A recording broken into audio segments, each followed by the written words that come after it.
ప్రభుత్వం యొక్క ఆదాయము అవసరాలకు సంబంధించి రిజర్వ్ బ్యాంకు ప్రతిరోజు ప్రభుత్వానికి సమాచారం ఇస్తుంది. Finance secretary through finance minister and state government. ఇందులో 2014 రాష్ట్రం ఏర్పడిన రోజు ప్రతిరోజు మనం ఏ రకంగా వాడుకున్నాం సంవత్సరం పూర్తి అయిన తర్వాత చెప్తారు. 2014-15 సంవత్సరంలో రిజర్వ్ బ్యాంకు దగ్గర మనకు మిగులు నిధులు ఉన్నది 303 రోజులు. ఆ ఫైనాన్షియల్ ఇయర్లో బీఆర్ఎస్ గత ప్రభుత్వము సమర్థవంతమైన ఆర్థిక మంత్రిగా హరీష్ రావు గారు ప్రస్తావన చేస్తూ వారు ఆర్థిక మంత్రిగా ఉన్నప్పుడు 2022-23లో 37 రోజులు మాత్రమే. అదేవిధంగా 2021-22లో 57 రోజులు మాత్రమే. 2020-21లో 122 రోజులు మాత్రమే. అదేవిధంగా 2023-24 ఇప్పటి వరకు నవంబర్ 23 వరకు కేవలం 30 రోజులు మాత్రమే. అంటే 2014-15 కాంగ్రెస్ పార్టీ రాష్ట్రాన్ని ఏర్పాటు చేసి రాష్ట్రం యొక్క ఆర్థిక పరిస్థితులను గత ప్రభుత్వానికి అప్పజెప్పినప్పుడు 365 రోజులల్లా 303 రోజులు రిజర్వ్ బ్యాంకు దగ్గర మనవి మిగులు నిధులు ఉండే. ఏ అవసరాలు కూడా రిజర్వ్ బ్యాంకు దగ్గర అప్పు చేయాల్సిన పరిస్థితి లేకుండా ఆర్థిక శాఖను రాష్ట్రం యొక్క ఆర్థిక స్థితిగతులను నిర్వహించినము. గత ప్రభుత్వంలో ఉన్న ఆర్థిక మంత్రి గారు నిర్వహించిన 5 సంవత్సరాలను లెక్కేస్తే ఏ సంవత్సరం కూడా ఇందులో సగం రోజులు కూడా ప్రభుత్వం దగ్గర డబ్బులు లేవు. ప్రతిరోజు రిజర్వ్ బ్యాంకు దగ్గర వెళ్ళి నించొని మా జీతభత్యాలకు మా రోజువారీ ఖర్చులకు మా ఆర్థిక పరిస్థితి బాగలేదు మాకు అప్పులు ఇవ్వండి అని అడుక్కునే పరిస్థితి గత ప్రభుత్వంలో ఉండే. ఇవి వాస్తవాలు అధ్యక్ష. ఒకవేళ ఈ వాస్తవాలను కప్పిపుచ్చి మనం ఇంకా అద్భుతంగా ఉన్నాం గొప్పగా ఉన్నాం అని ఆ గొప్పల కోసం దుబారా ఖర్చులు పెట్టుకుంటూ పోతే ఈరోజు జీతభత్యాలు ఇవ్వలేని పరిస్థితికి వచ్చింది. ఇది వాస్తవం. జీతాలు ఇవ్వడానికే అభివృద్ధి సంగతి దేవుడెరుగు. సంక్షేమం గురించి చర్చించాల్సిన అవసరం లేదు. ప్రభుత్వ ఉద్యోగులకు జీతాలు ఇవ్వలేకపోవడం వల్ల ప్రభుత్వ ఉద్యోగస్తులు బ్యాంకులలో తెచ్చుకున్న లోన్లకు వాళ్ళు ఇచ్చిన పోస్ట్ డేటెడ్ చెక్కుల వల్ల ఆ చెక్కులు బౌన్స్ అవ్వడం వల్ల వాళ్ళ సిబిల్ స్కోర్ పాడైపోయి ఈరోజు వాళ్ళకు కూడా ప్రభుత్వ ఉద్యోగులకు కూడా బ్యాంకులలో అప్పు పుట్టని పరిస్థితి వచ్చి ఇవాళ ప్రభుత్వ ఉద్యోగులను కూడా బ్యాంకు లోన్లు ఎగవేతదారుల కింద ఈరోజు బ్యాంకులు చూడాల్సిన పరిస్థితి ఈ ప్రభుత్వం కల్పించింది. తద్వారా ప్రభుత్వ ఉద్యోగులను కూడా బ్యాంకులను మోసం చేసే మోసగాళ్ళ కింద ఈ ఆనాటి రాష్ట్ర ప్రభుత్వము చిత్రీకరించే ప్రయత్నం చేసింది. కొన్ని వాస్తవాలు కఠోరమైనవి. మన కుటుంబ సభ్యుడైనా తప్పు చేసినప్పుడు తప్పును తప్పు అనకపోతే కుటుంబ పెద్దగా మనం కూడా తప్పు చేసిన వాళ్ళమైతాం, ఆ తప్పులో భాగస్వాములమైతాం, ఆ తప్పుకు సహకరించిన వాళ్ళమైతాం. ఈ శ్వేతపత్రము ఎవరినో కించపరచడానికో ఎవరినో తక్కువ చేసి చూపించడానికో లేకపోతే మేమేదో రాజకీయంగా ప్రయోజనం పొందడానికో లేదా మేమిచ్చిన ప్రజలకిచ్చిన గ్యారంటీలను ఎగవేయడానికో ఈరోజు ఇది పెట్టలే. ఇప్పటి వరకు అవాస్తవాలతో అభూత కల్పనలతో ఆర్భాటపు ప్రచారాలతో ఈ రాష్ట్రమంతా బాగుంది మేము అద్భుతాలను ఆవిష్కరించినామని చెప్పుకుంటున్నప్పుడు వాస్తవ పరిస్థితులను ఇక్కడ పెట్టినాం. ఈ వాస్తవ పరిస్థితులు కొంతమందికి చేదుగా ఉండొచ్చు, కొంతమందికి కళ్ళు తెరిపించే విధంగా ఉండొచ్చు, ఇంకొంతమందికి ఉన్న పరిస్థితులను అర్థం చేసుకొని పకడ్బందీ భవిష్యత్తు ప్రణాళికలను మనం నిర్ణయించుకొని ముందుకు వెళ్ళడానికి ఉపయోగపడుతుందని ఇంకొంతమందికి ఉండొచ్చు. మా ఉద్దేశం, మా ప్రభుత్వం ఉద్దేశం ప్రజలు అన్ని గుర్తించింది కాబట్టే 10 సంవత్సరాల తర్వాత వాళ్ళని అధికారంలో నుంచి ప్రతిపక్షానికి పంపించిండ్రు, మాకు అధికారాన్ని ఇచ్చిండ్రు.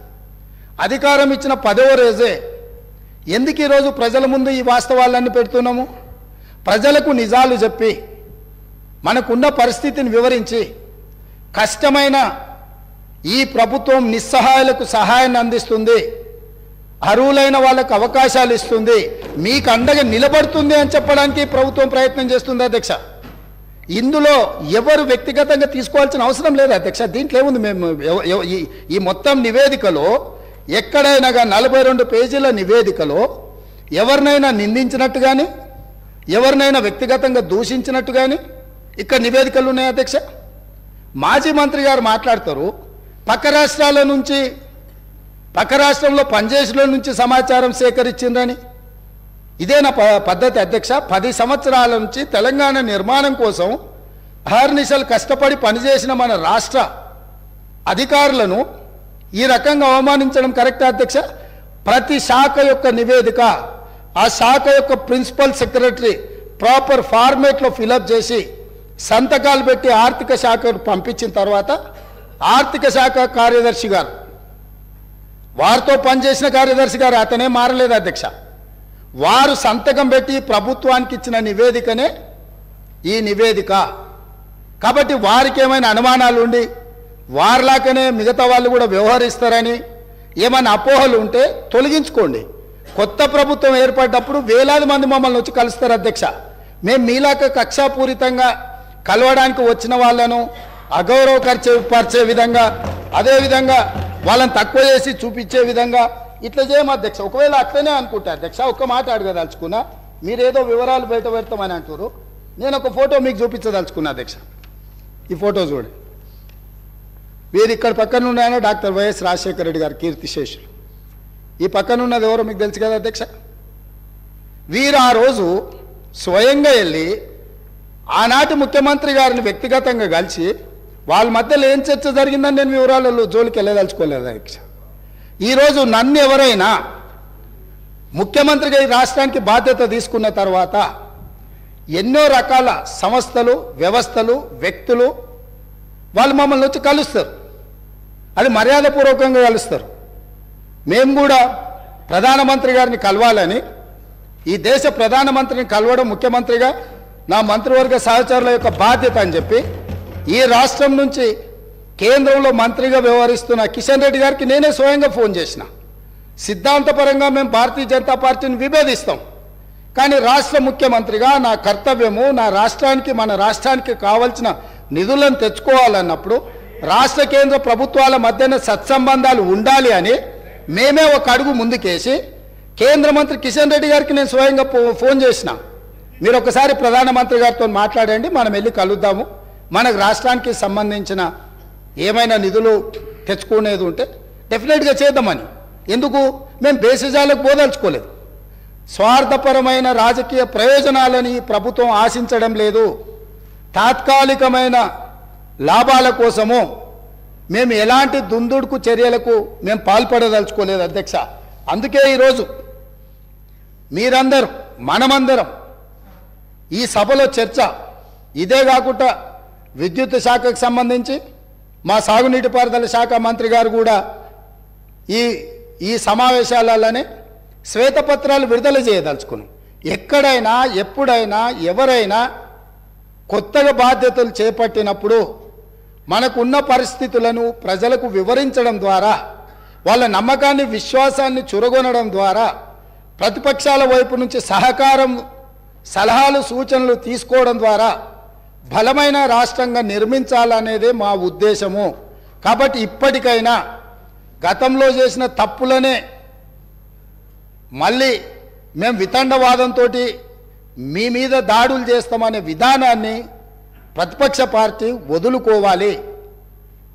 వాళ్ళకి ఏమైనా బాధ ఉండొచ్చు, ఇక్కడి నుంచి అక్కడికి వెళ్ళినప్పుడు సహజంగా ఉంటుంది, దుఃఖం కూడా ఉంటుంది. కొంతమందికి జీవితంలో నెరవేరని కోరికలు ఉంటాయి. తండ్రిని కూడా అడ్డు తొలగించుకొని కుర్చీలో కూర్చోవాలనేటోళ్ళు కూడా ఉంటారు. ఔరంగజేబ్ స్టోరీలు ఇవన్నీ మనం చూసినాం కదా అధ్యక్ష చరిత్రలో. సో వీటన్నిటిని దృష్టిలో పెట్టుకొని వాళ్ళ కుటుంబంలో ఉండే తగాదాలను తీసుకొచ్చి సభలో ప్రస్తావించడం ద్వారా సభ యొక్క ఔన్నత్యాన్ని, గౌరవాన్ని తగ్గించే విధంగా వ్యవహరించొద్దు. ఈ ప్రభుత్వం జిమ్మెదారితో ఇక్కడ ఉన్నది. ఈ ప్రభుత్వం జిమ్మెదారితో ఇచ్చిన మాటను నిలబెట్టుకుంటుంది. ఈ ప్రభుత్వం సహేతుకమైన సలహాలు, సూచనలు ప్రతిపక్షాలు ఇచ్చినప్పుడు తప్పకుండా స్వీకరిస్తుంది.